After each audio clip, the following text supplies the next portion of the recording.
नगर परिषद में जो वार्डों का पुनर्गठन हो रहा है, इसमें इतनी धांधली हो रही है कि जसवंत के जो चहेते लोग हैं, उनके वार्ड तो वैसे के वैसे रखे, 500-500 वोट का एक वार्ड रखा है एज टी से, और दूसरे गांव के गांव बर्बाद कर दिए। उदाहरण के लिए जैसे हमजापुर गांव है, उसमें 1000 कुछ वोट हैं, जहां 500 वोट पे एक वार्ड बन सकता है, तो 1050 पे एक वार्ड बन सकता है, लेकिन उस गांव को 3 जगह बांटा है। ऐसे ही दुघेड़ा गांव हो, रिवाड़ी गांव है, उसके 2 वार्ड बना सकते थे, लेकिन उस गांव को 4 टुकड़ों में बांट दिया। ऐसे प्रत्येक गांव को इस तरह से टुकड़ों में बांट दिया, जबकि वार्डों का परिसीमन होता है तो भौगोलिक दृष्टि से भी देखा जाता है, जनसंख्या की दृष्टि से भी देखा जाता है। जिसकी सीमा ही नहीं लगती है, उस जगह उसको बीच में से उठा के वहां जोड़ दिया। मनमानी चल रही है। लोगों के फोन आए कि साहब ये क्या तरीका है। इसलिए मैं कहना चाहूंगा जसवंत से कि इस तरह के काम करके लोगों की गाड़ियां ना खा। बहरोड ने ऐसा क्या बुरा कर दिया तेरे साथ, जो लगातार इस बहरोड को बर्बाद करने पे लगा हुआ है। रोज ट्रांसफार्मर की चोरियां हो रही हैं। 3 अपाची गाड़ी है व्हाइट कलर की, 6 लोग हैं, एक गैंग है, हर जगह फुटेज में आ रही है। पूरे बहरोड में मुश्किल से 50 अपाची गाड़ी होंगी व्हाइट कलर की।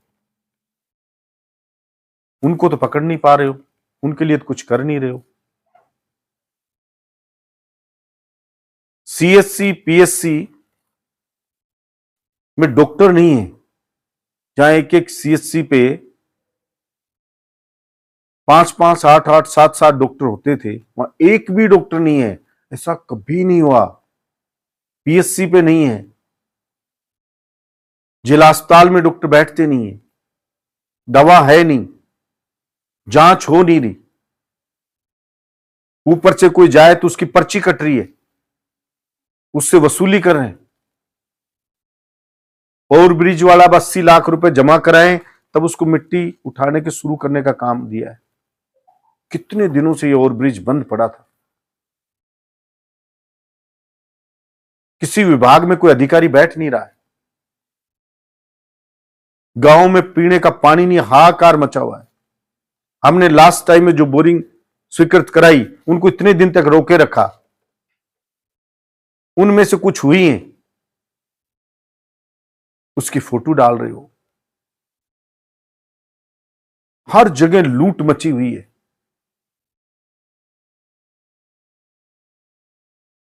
और उगाई करने के लिए भी कोई और नहीं मिला। जसवंत ने खुद के बेटे को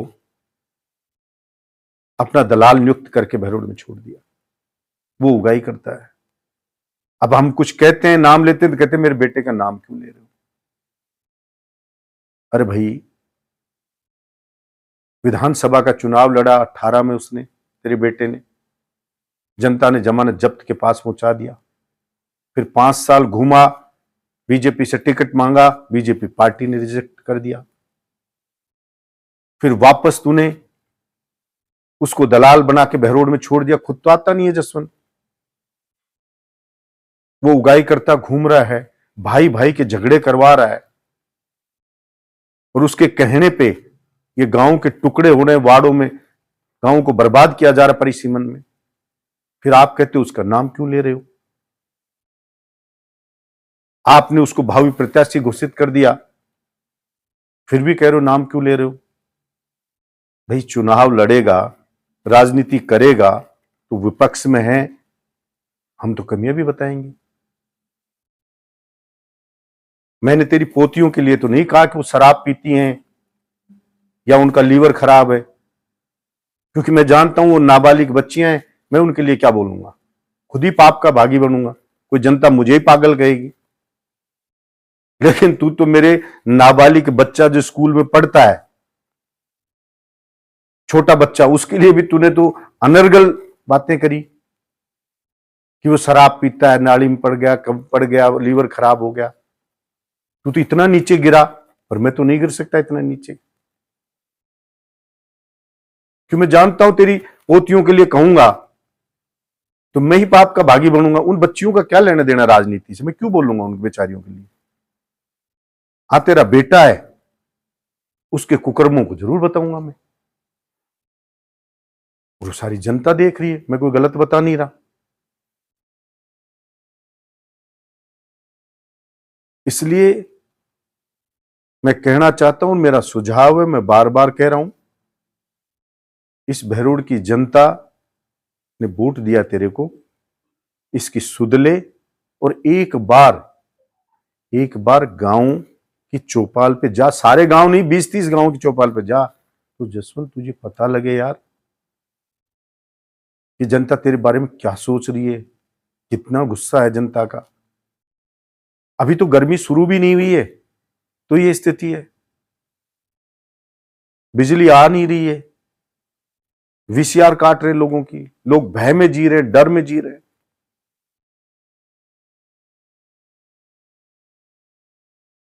कहीं मर्डर हो रहे हैं, और उस मर्डर के नाम पर पुलिस वसूली कर रही है। निर्दोष लोगों को बुलाते हैं, गांव वालों को जिनका कोई लेना देना है, 10-20 लोगों को, और उनसे पैसे लेके छोड़ देते हैं। और मुझे बताया पुलिस के अधिकारी ने कि ये हम पकड़ दें 3 अपाची बाइक वालों को कल ही, लेकिन संदिग्ध जिसको पकड़ के लाते हैं, जसवंत का फोन आ जाता है कि इसको तुरंत छोड़ो मेरा आदमी, उसको छोड़ देते हैं।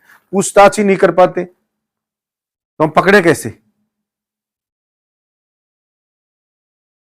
मुझे और एक बता रहा था बीजेपी का नेता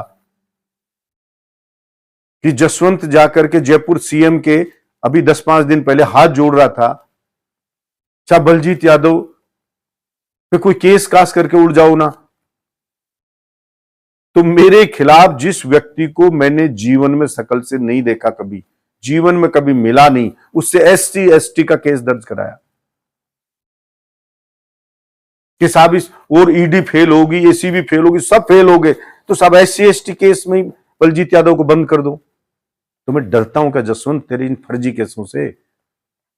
पाकिस्तान के खिलाफ 2 युद्ध लड़ने वाले फौजी का बेटा हूं, ऐसी की तैसी तेरी पुलिस की, तेरी और तेरे इन फर्जी केसों की, ना थाने से डरा ना जेल से डरा। और जसवंत तुझे पता नहीं मैं किस मिट्टी का बना हुआ हूं।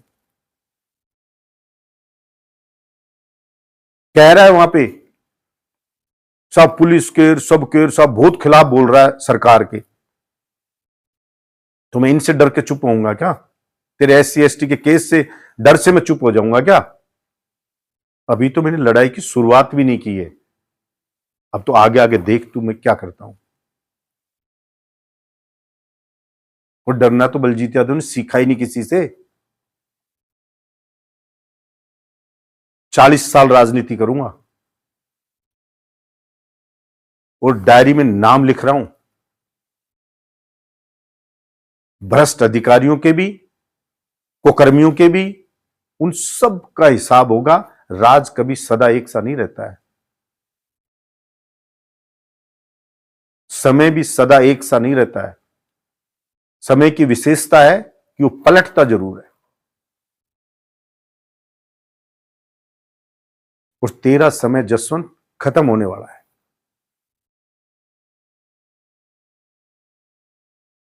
और सच्चाई का समय शुरू होगा, और इस बहरोड में 36 कौम की जनता का राज पुनः कायम होगा। नशाखोरी बढ़ रही है, लूटपाट बढ़ रही है। अरे यार, तूने तो इन रेडी वालों तक को नहीं बख्शा, इनसे वसूली चालू कर दी थी। नगर पालिका में यूडी टैक्स वसूल रहे हो लोगों से, सफाई हो नहीं रही है, पानी आ नहीं रहा, सड़कें बन नहीं रही, अभी तो गर्मी हुई नहीं है शुरू, और लोगों से यूडी टैक्स वसूल रहे हो। 18 से 23 बलजीत यादव विधायक रहा, किसी से 1 रुपया भी यूडी टैक्स वसूला क्या? मैं भी तो रहा ना MLA। अब तू लोगों की रसीदें कटवा रहा है।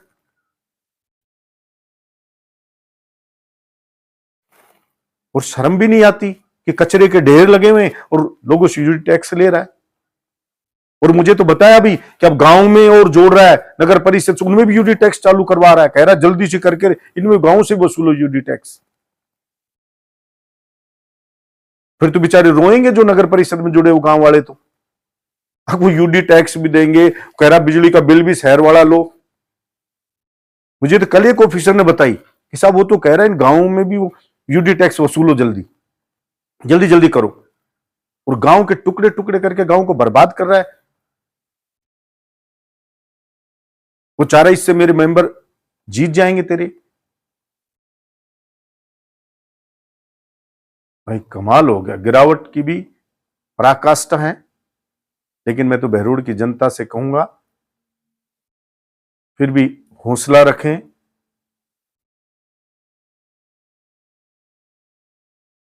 समय हमेशा एक जैसा नहीं होता है। मुझे भी अफसोस है कि जिसके पास जाड़ है उसके पास चने नहीं, चने हैं उसके पास जाड़ नहीं। लोग अपनी समस्याएं बताते हैं, मैं प्रयास करता हूं उनके समाधान का, और आगे करेंगे और इस लड़ाई को बढ़ाएंगे। पुलिस के खिलाफ भी बड़ा आंदोलन जल्दी शुरू करेंगे और इन चोरियों पे रोक लगे, नहीं तो इनको सजा मिले। आपने वो समय भी देखा है जो एक घटना पे पूरा का पूरा थाना सस्पेंड होता था, डीएसपी एडिशनल एसपी पे एक्शन होता था, पूरा का पूरा बहरोड थाना लाइन हाजिर हुआ है, पूरा का पूरा नीमराना थाना लाइन हाजिर हुआ है, पूरा का पूरा मानेर थाना लाइन हाजिर हुआ है। और मजाल थी किसी अधिकारी की कि वो जनता से ऊंचे स्वर में बात कर ले। जनता कंप्लेंट करती थी तो कितना ही बड़ा अधिकारी हो उसके खिलाफ तुरंत एक्शन होता था।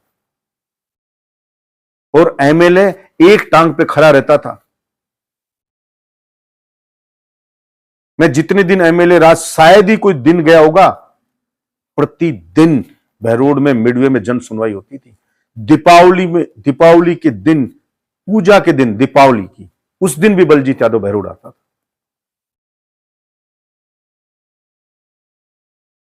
और आप महीनों हो गए बहरोड के दर्शन ही नहीं कर रहे हो। दिल्ली घूम रहे हो, मुंबई घूम रहे हो, जयपुर घूम रहे हो, पार्टियों में घूम रहे हो, होटलों में घूम रहे हो, विदेश घूमने जा रहे हो, नेपाल जा रहे हो, अमेरिका जा रहे हो, सब जगह में घूम रहे हो, अलवर में घूम रहे हो, लेकिन बहरोड में नहीं। इसलिए आपसे मेरा विनम्र निवेदन है कि इस जनता ने आपको वोट दिया, इसकी सुध लो। धन्यवाद।